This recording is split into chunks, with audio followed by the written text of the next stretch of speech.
So I want you to picture the 2026 T20 World Cup final in Ahmedabad.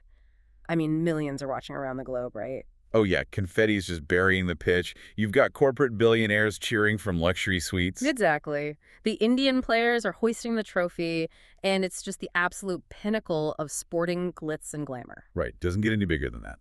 But now I want you to freeze that image, just wipe it completely away, and instead picture a teenager shivering on the floor of an abandoned building. And not just any building. A building situated right inside a working crematorium in Hubli.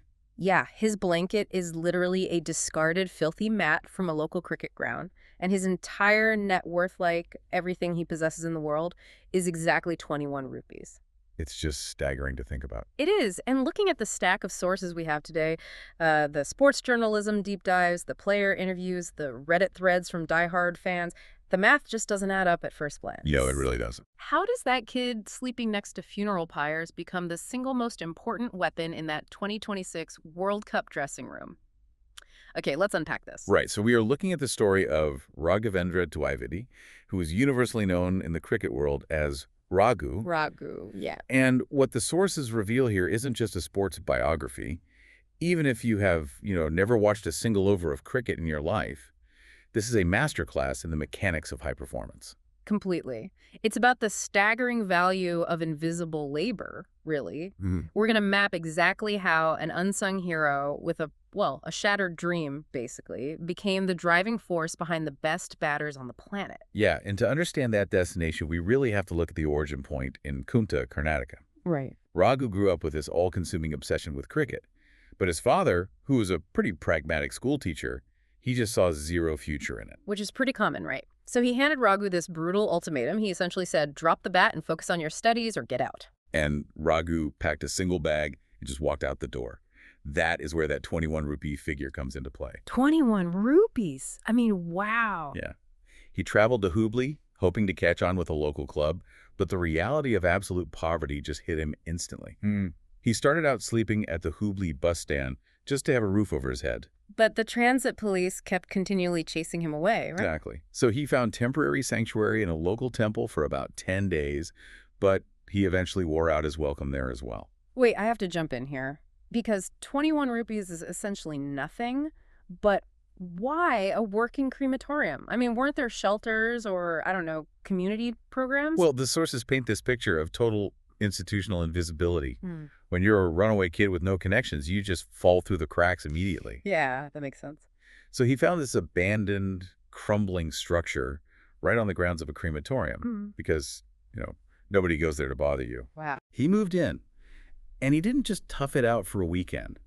The guy lived on that graveyard floor for 4.5 years. 4.5 years of waking up to the smell of ash, using a piece of a cricket mat to keep warm, and still finding the mental fortitude to go to practice every single day. Yeah, the discipline is unreal. That level of dedication is almost terrifying. But then, the universe just delivers the ultimate crushing blow. While he's training, he suffers a severe fracture to his right hand. And the bones heal poorly, right? Exactly. His grip is permanently compromised. It's just over. He will never, ever be a professional cricket player. And that kind of devastating physical reality usually just ends the story. You admit defeat, you go home, you apologize to your dad, and you take the safe route. You see this exact breaking point in the professional world all the time. Like, someone pours their life savings, their youth, their entire identity into a startup, and the market flat out rejects the product. Yeah, or in Raghu's case, the physical hardware literally breaks down. Right. The natural, logical response is to liquidate and quit. But Raghu just pivoted. He realized he couldn't be the star product anymore, so he decided to become the infrastructure. He became the platform. Exactly. Yeah. If he couldn't play, he would serve the ecosystem. What's fascinating here is that the time in the crematorium actually functioned as a crucible. It completely stripped away his ego. Oh, for sure. When you've slept on a graveyard floor for years and lost your primary dream, you are no longer motivated by the spotlight or, public applause. It forged this relentless, almost frightening resilience in him. Because he had nothing left to lose. Exactly. When his hand finally healed, he couldn't hold a bat properly anymore. But that compromised grip, that exact biomechanical quirk, turned out to be the precise angle he needed to grip a sidearm throwing tool. Which brings us to the actual science of his new craft. Yeah. So word gets around Hubley about this guy who will just tirelessly throw balls in the practice nets. Right, and a friend helps him move to Bengaluru. Yeah, he gets connected with the Karnataka Institute of Cricket and eventually the National Cricket Academy, the NCA. And for years, he is literally working for free, skipping meals, living entirely for the practice nets. He was relentless. And he builds himself into what I can only describe as a human trebuchet. It really is. And for anyone unfamiliar with modern cricket training, a throwdown specialist uses a tool called a sidearm.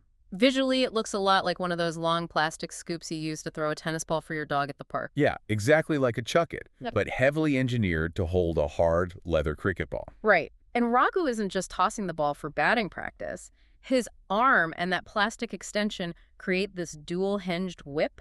He is hurling the ball at 150 to 155 kilometers per hour. Which is insane. It's over 90 miles per hour, released from a distance significantly shorter than a standard pitch. The sources estimate that over the last decade, he has thrown over 1 million balls. And you have to think about the physiological toll of stopping and snapping your shoulder violently forward a million times. It's immense. Raghu essentially sacrifices his own body joint by joint for this. But we need to break down the mechanics of why this specific agonizing labor is so highly valued. Because raw speed is common, right? Yeah, any programmable mechanical bowling machine can shoot a ball at 150 kilometers per hour. So I have to push back here then. If a machine can do it, and you can just turn a dial to 150 killer pH, why destroy a human shoulder? I mean, throwing a ball hard is great, but these batters are facing Mitchell Starc and Pat Cummins. Right, guys who are absolute nightmares to face. Surely facing one guy with a plastic stick doesn't automatically translate to winning a World Cup. Well, a machine is mathematically predictable. It lacks malice. What Raghu mastered is the art of simulating the most dangerous, unpredictable human conditions on the planet. Malice is a great word for it. Take the bounce, for example. When India travels to play in Australia or South Africa, the pitches are radically different from the slower, spinning tracks back in India. I've actually always wondered about this. A pitch is just dirt and grass, right? Why does playing in Australia suddenly make the ball so much more dangerous? It all comes down to soil density and clay content. Australian pitches, especially the famously hostile ones, are packed so densely that they act almost like concrete. Oh, wow. Yeah, so when a fast bowler slams the ball into that surface, it doesn't just skid, it rears up aggressively toward the batter's throat or rib cage. Which is terrifying. Exactly. And most domestic Indian bowlers simply cannot replicate that kind of terrifying vertical bounce in practice. But Raghu can.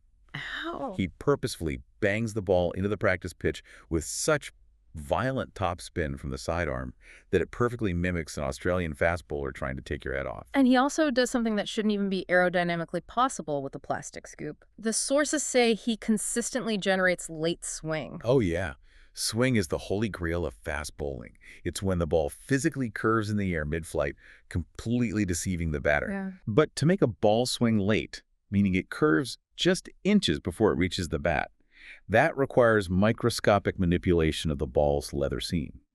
You have to angle the seam perfectly upon release to delay the shift in air pressure around the ball. And doing that with your bare fingers is the mark of a world-class bowler. Exactly. So Yeah. doing it consistently while the ball is lodged inside a plastic cup at the end of a stick is pure physics-defying mastery.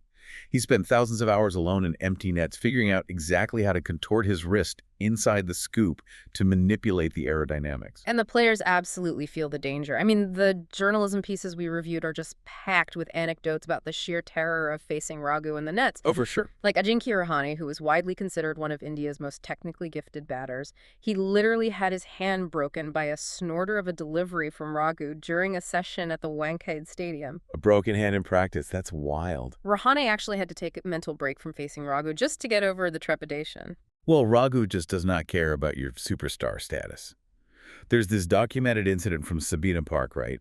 It's a ground in Jamaica famous for its violently fast pitches. Yeah, I saw that in the notes. The legendary Yuvraj Singh was overheard furiously shouting at Raghu because Raghu had purposefully dounced him, throwing this dangerous throat-high ball when Yuvraj wasn't fully set in his stance. Wow. Raghu's philosophy is simple. My job is not to make you feel good. My job is to make you uncomfortable. Here's where it gets really interesting.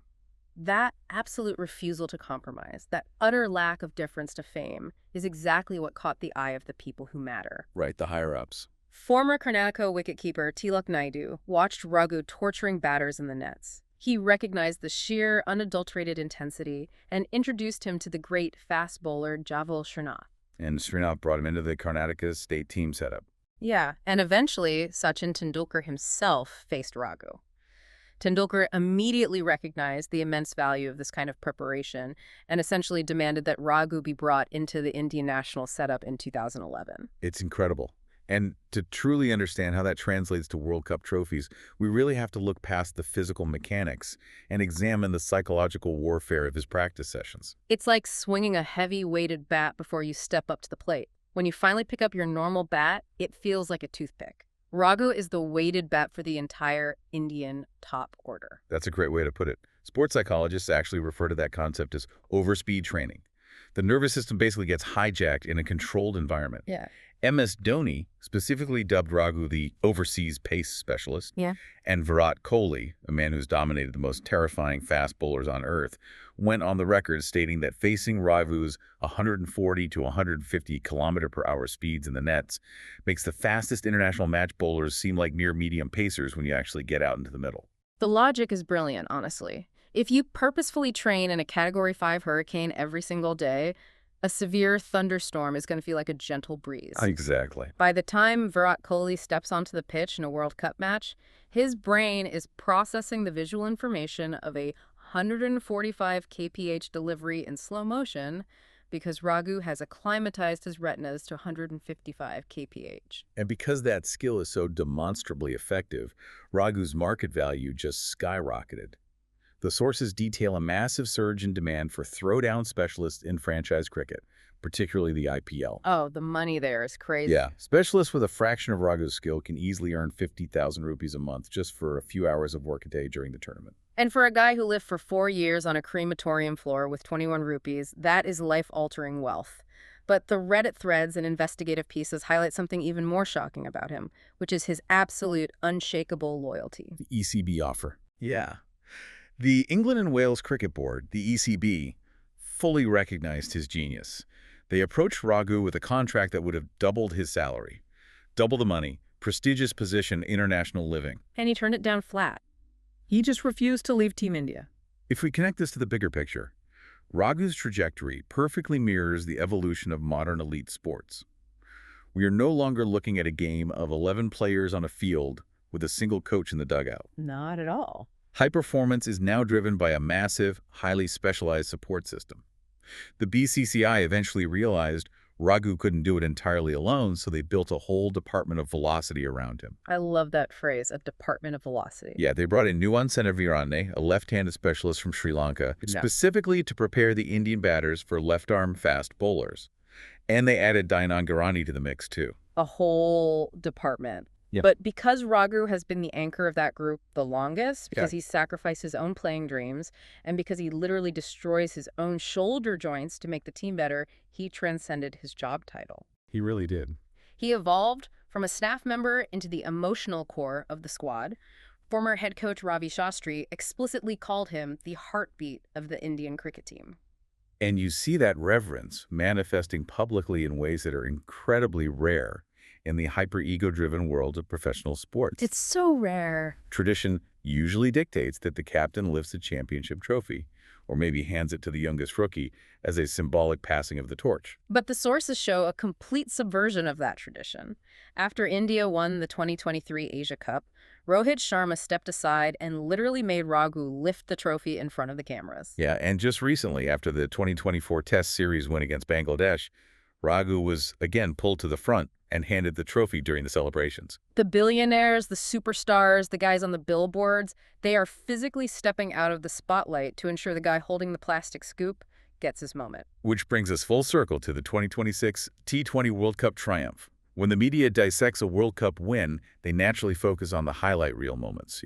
Sanju Samson scoring 89 runs, Jasprit Bumrah dismantling the stumps, Suryakumar Yadav taking an impossible catch. But if you look closely at the tactical preparation for that specific 2026 tournament, The fingerprints of Raghavendra Dwivedi are on every single bat. Oh, absolutely. The journalism pieces highlight that aggressive batters like Ishan Kishan and Abhishek Sharma heavily relied on intense, highly specialized sessions with Raghu to develop their explosive six-hitting abilities for those specific match conditions. Raghu was feeding them the exact lengths, the exact speeds, and the exact angles they needed to groove those match-winning shots into their muscle memory. He was giving them the test before the exam. Right. They were immune to the pressure of the World Cup final because Raghu had already applied a significantly higher, more suffocating pressure in the practice nets months in advance. And that deep preparation is what led to the viral video, the moment that finally introduced Raghu to the casual fan. It's such a powerful scene. It is. The World Cup has just been won in Ahmedabad. The noise is deafening, the adrenaline is peaking, the fireworks are going off, and amidst all this chaotic celebration, the camera catches Tilak Varma, one of the breakout heroes of the tournament. Yeah. He ignores the flashing cameras, walks to the back of the group, and approaches a quiet man wearing a simple Adidas training jersey. Varma bends down and touches Raghu's feet. And in Indian culture, touching someone's feet is the ultimate expression of respect and submission to a guru or elder. Right. Doing it on global television, right in the middle of your own crowning achievement, just sends a very clear message about who actually built the foundation of that victory. So what does this all mean? This story completely reframes how we should look at invisible labor. I mean, we often get blinded by the end product, the presentation, the launch, the championship. Didn't really see the finish line. Yeah. But true high performance, the kind that survives hostile conditions and wins on the global stage, is almost always built by someone grinding away in the background, someone who is willing to throw a million balls in the dark. Looking at the totality of Raghu's journey, tracing that line from a desperate young man written off by the world, shivering in a Hubli crematorium, to a man who holds the absolute trust of the greatest athletes of his generation. This raises an important question about the future of high performance. It really does, because we live in an era where technology is attempting to optimize every single human endeavor. We discussed earlier that automated, programmable bowling machines already exist. And they're only getting better. Every single year, their algorithms get smarter, their motors get faster, their calibrations get more precise. They can be programmed to perfectly replicate the exact release point, the spin rate, and the trajectory of any bowler in history without ever needing a break or suffering a shoulder injury. As that technology inevitably reaches its absolute apex, will there always be a need for the human element in elite preparation? Can a perfectly calibrated, mathematically flawless machine ever truly replicate the sheer, intimidating will of a human being? Can an algorithm replicate the sly, almost angry manipulation of a leather seam to generate late swing? Can a machine replicate the soul of a man who slept in a graveyard just for the chance to throw a cricket ball at you?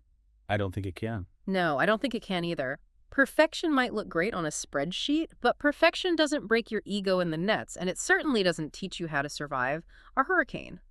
That is something for all of you to reflect on as you go about your week. Look closely at the systems around you, find the unsung heroes doing the invisible labor, and remember to thank them when you lift your own trophies. Thank you for joining us on this deep dive. See you next time.